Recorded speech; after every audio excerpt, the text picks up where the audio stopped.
Jury selection is underway for the fraud trial of former First NBC Bank CEO Ashton Ryan Jr. Potential jurors are being interviewed one by one, according to our partners at NOLA.com. It's the last phase in a saga that began with the bank's collapse back in 2017. Eyewitness News investigator David Hammer breaks down the charges that led to First NBC Bank's demise. First NBC Bank collapsed in 2017, losing $1 billion from customers' accounts. Federal insurance covered those losses, but the bank's stockholders lost millions they'll never recover. It was a spectacular failure for Ashton Ryan, the New Orleans banker who started First NBC in 2006 and built a reputation as the city's top financial guru as the region rebuilt from Hurricane Katrina. But federal prosecutors contend this wasn't just bad banking. They allege Ryan was a criminal mastermind who handed out bad loans over and over, hiding them from the bank's board of directors and auditors as he collected millions in salary and millions more in kickbacks. Former U.S. Attorney Harry Rosenberg says prosecutors must clearly explain a highly technical, document-heavy case.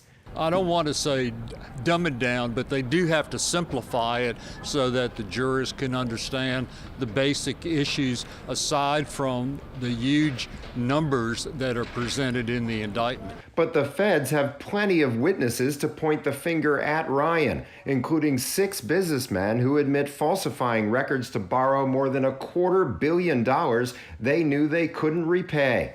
I mean, we're not talking about nickels and dimes like you and I earn every day. We're talking about millions of dollars that I think also will grab the jurors' attention. And there are also 3 former bank officials who say they helped Ryan hide the bad loans and overdrafts so the bank's books looked healthy and so they and Ryan could keep making big salaries.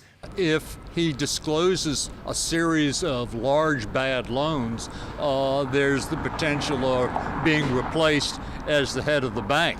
But Ryan's defense attorney, Eddie Castang, told us in July 2020 that the real victim here was Ryan. It appears that some key borrowers were committing fraud against the bank. If they committed fraud against the bank, then they also did so against the CEO and president, Mr. Ryan.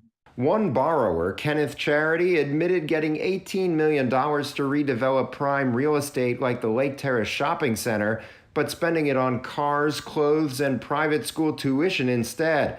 Ryan got frustrated with Charity in 2013, writing in an email that any other bank would have foreclosed on him long ago, adding, quote, "I must be an imbecile."